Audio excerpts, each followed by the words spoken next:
so বন্ধুসকল মোৰ মেচিনটোৰ এটা পাৰ্টস বেয়া হৈছে তো মই চেঞ্জ কৰিম তো এই পাৰ্টসটো হ'ল এই প্লেটটো সো এটো মোৰ যেটো প্লেট লগোৱা আছে এই প্লেটটো মোৰ অলপমান বেয়া হৈছে আৰু সেইখিনিৰ কাৰণে কেতিয়াবা তো যেতিয়া নেকি মোৰ চিলাইটো শেষ হ'ব তেতিয়া হুতাটো ছিগি যায় সো মই দেখাই দি আছো আপোনালোকক এই যেটো প্লেট কেতিয়াবা যে আমাৰ বেজি ভাঙে এই প্লেটটোত লাগি পেলাই বেজি ভাঙে তো হেতুৰ কাৰণে আমাৰ এই প্লেটটো বেয়া হয় সো মই খুলি পেলাই আপোনালোকক দেখাই আছো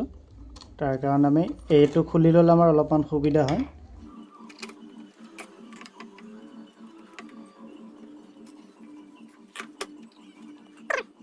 ইয়াৰে যেটো ফুটা আছে ফুটাটোত মোৰ বেজি লাগি পেলাই এটো বেজি লাগি এটো বেয়া হৈ গৈছে তো ইয়াতে কেতিয়াবা ফুটাটো ফসি যায় পেলাই ফুটাটো ছিগি যায় দেখকচোন অলপ খৰদৰকে চিলাব লাগে সোনকালে চিলাব লাগে তো তেতিয়া কি হয় ইয়াতে ফুটা লাগি পেলাই ফুটাটো ছিগি যায়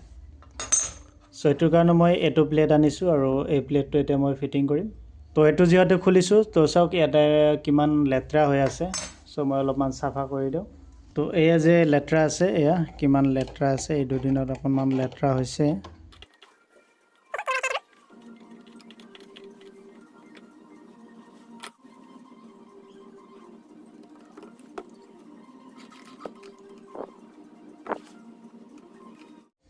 তো এতিয়া কি কৰিম এই যেটো নতুন প্লেট এই প্লেটটো লগাম তো ইয়াত অলপমান তেল দি দিলো কাৰণ কি এটা ভাল হ'ব ফ্ৰী হৈ গল তো এই প্লেটটো যেতিয়া ফিটিং কৰিব আপোনালোকে এনেকুৱা কৰি বেজিটো নমাই ল'ব তেতিয়া কি হ'ব আমাৰ এক্সাক্ট পইণ্টটো আমি গম পাম লগাই দিয়াৰ বিনিময় কি হয় আমাৰ পিছত আকৌ দিগদাৰি হৈ যায় আৰু প্লেটটো নবহিলে এই কাখেদি অলপমান সাফা কৰি দিব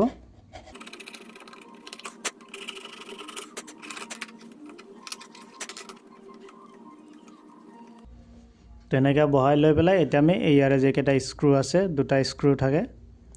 তো স্ক্ৰু দুটা আমি লগাই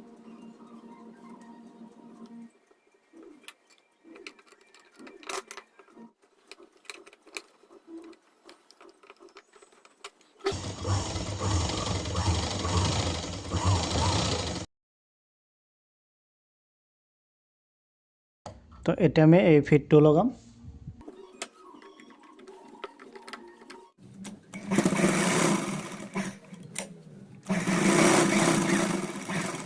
তো এই প্লেটত যদি এনেকুৱা প্ৰবলেম হয় মানে কি বেজি লাগি এনেকুৱা বেয়া হৈ যায় তেতিয়া কি হয় আমাৰ তো যেটো কাৰণে হুতা কাটে তো এটো প্ৰবলেমৰ কাৰণে আমাৰ মেচিনৰ হুতা কাটে বহুত